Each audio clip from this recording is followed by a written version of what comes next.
ప్రభువైన యేసుక్రీస్తు నామములో మీ అందరికీ ప్రేమపూర్వకమైన వందనాలు తెలియచేస్తున్నాం.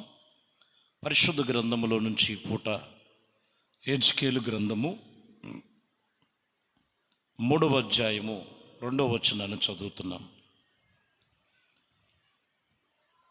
నేను నోరు తెరవగా ఆయన ఆ గ్రంథము నాకు తినిపించను. ఈ వాక్యములో దేవుని సన్నిధిలో ఆయన ప్రజలు నోరు తెరవగా ఆయన ఆ గ్రంథము నాకు తినిపించను. దేవుడు వాక్యము ఈరోజు చెబుతున్న మాట, ఆయన సన్నిధిలో నోరు తెరవబడిన అనుభవం ఏమి సూచిస్తుంది అనేది మనం గమనిస్తే, ఇదిగో ఆయన వాక్యము చేత మన నోటి నిండా నింపినట్లు రాయబడినటువంటి మాటలు. ఆయన వాక్యము చేత మన నోటి నిండా నింపినట్లుగా వాక్యం చెప్తున్న మాట. ఆయన గ్రంథము మనము దేవుని వాక్యము చేత మన నోటిలో ఎప్పుడు కూడా ఆయన మాటలు మన నోట ఉండాలి. ఆ నోటిని దేవుడు అలాగున నింపుతున్నట్లుగా రాయబడి ఉన్నది. కొంతమంది చూడండి, ఏమి నింపుకొని ఉంటారంటే వ్యర్థమైన మాటలు, తుచ్చమైనటువంటి అసహ్యమైనటువంటివి వారి నోటెమ్మటి. అందుకనే ఎఫెసీ పత్రికలో కూడా మీ నోటెమ్మటి బూతులైనను, శత్రు మాటలైనను, సరస్వత్తులైనను రాకూడదు. ఇది పరిశుద్ధులకు తగినది కాదు. పరిశుద్ధంగా ఉండవలసిన వారు ఎవరు అని అంటే దేవుడు వాక్యము చేత నింపుకున్న వారై ఉండాలి. దేవుని వాక్యము చేతనే నిండుదల కలిగి ఉండాలని పరిశుద్ధులకు ఉండవలసినటువంటి వాటిని గురించి దైవజనుడు పౌలు గారు చెప్తున్నారు.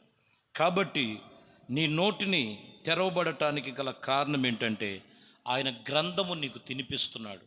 అది వాక్యము చేత నింపబడినటువంటి హృదయముగా నీ నోటిలో నిలిచి ఉండాలి. కీర్తనలో 132 కీర్తన 15 వచనము చదువుతున్నాం. దాని ఆహారమును నేను 132:15 దాని ఆహారమును నేను నిండారుగా దీవించదను, దానిలో బేదలైన వారు ఆహారముతో తృప్తిపరచెదను.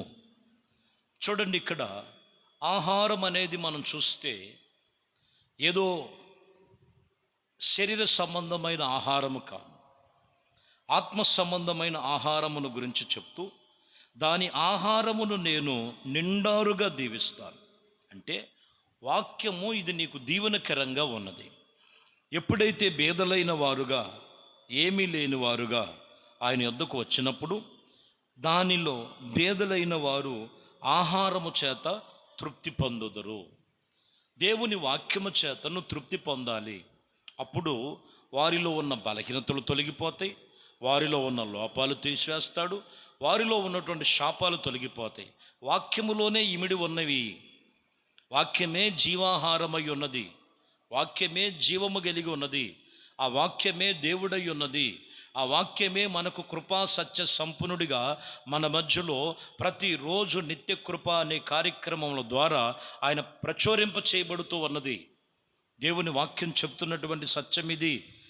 ఈ మాటలు వింటే దేవుడు వాక్యం చెప్తున్న మాట, బేదరికం అనేటువంటి వారు అందులో కనపడదని తృప్తిపరిచి వారిని సంపూర్ణులుగా చేస్తాననే వాక్యం చెప్తున్నటువంటి మాటలు మనం గమనించాలి. అలాగునే 144 కీర్తన 8వ వచనంలో కూడా మనం చదువుతున్నాం. వారి నోరు వట్టి మాటలాడుచూ ఉన్నది, వారి కుడి చెయ్యి అబద్ధము ఇదిగో కూడి ఉన్నది. చూడండి, కొంతమంది చూడండి వట్టి మాటలు మాట్లాడుతుంటారు.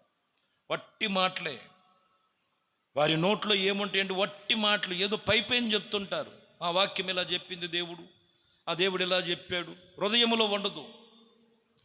వీళ్ళ జీవితంలో అనుసరించి నడుచుకోరు. వాళ్ళ చేతిలో ఏమున్నదంట? అబద్ధములు కుడి చేతిలో ఉన్నవి. వట్టిగా చెప్పుకుంటాం ప్రయోజనం లేదు. అది నువ్వు పాటించాలి. నువ్వు దేవుని వాక్యమును ఉచ్చరించాలి. ఆ వాక్యమును బట్టి నీ నోటిని ఉంచాలి.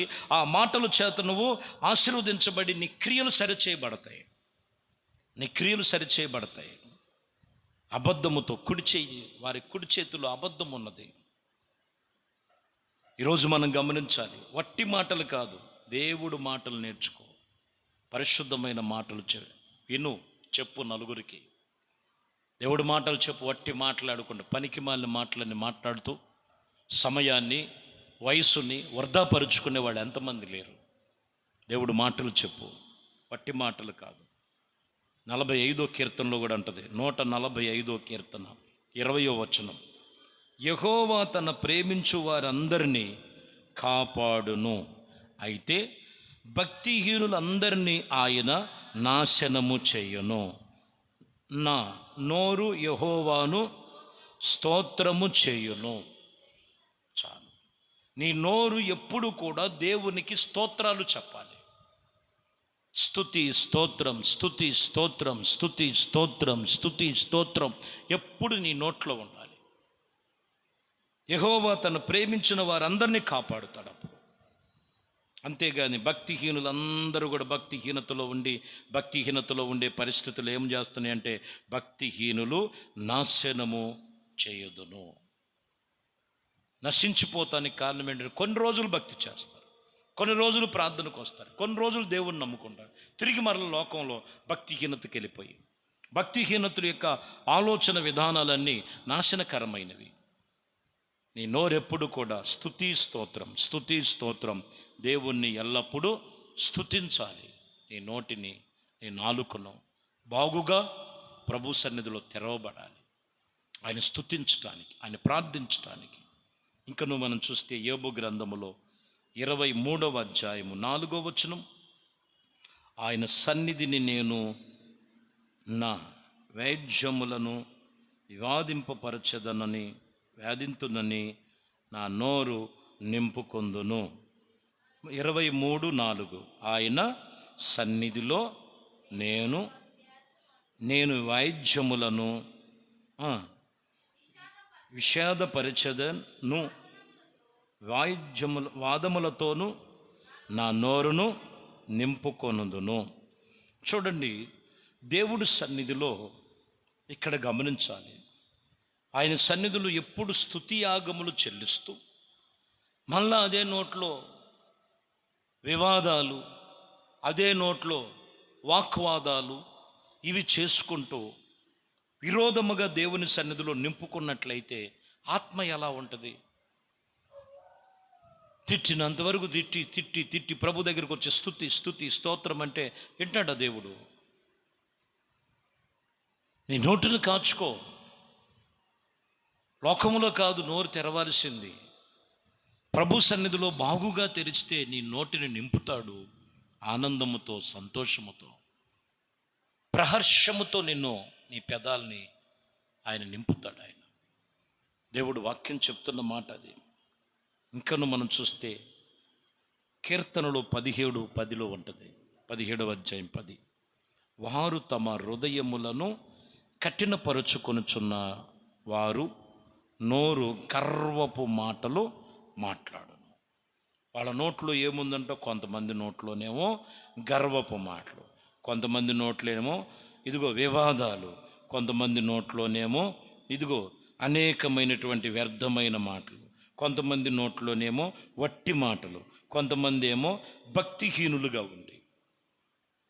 ఇంకెప్పుడు నీ నోరు తెరవబడేది? ఇక్కడ కూడా లాస్ట్గా చెప్తున్న మాట, నీ హృదయము కఠినపరుచుకొనుచు ఉన్నవారు నోరు ఎలా ఉన్నదంటే గర్వపు మాట్లాడుతుంటారు. గర్వం.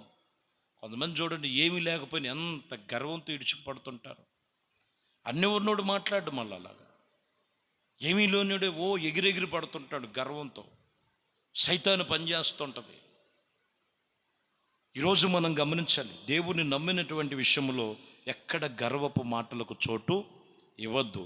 దేవుని సన్నిధిలో నీ నోరు తెరవబడాలి, గర్వంతో కాదు, దీన మనస్సుతో నిన్ను నువ్వు తగ్గించుకొని దేవుని యందు భయభక్తులు కలిగి దేవుని యందు విశ్వాసముతో, సంతోషముతో ఆయన సన్నిధిలో నీ నోరు బాగుగా తెరిస్తే నిన్ను ఆనందింప చేస్తాడు, నిన్ను సంతోషింప చేస్తాడు, నీ పెదాలు ప్రహర్షముతో నింపుతాడు.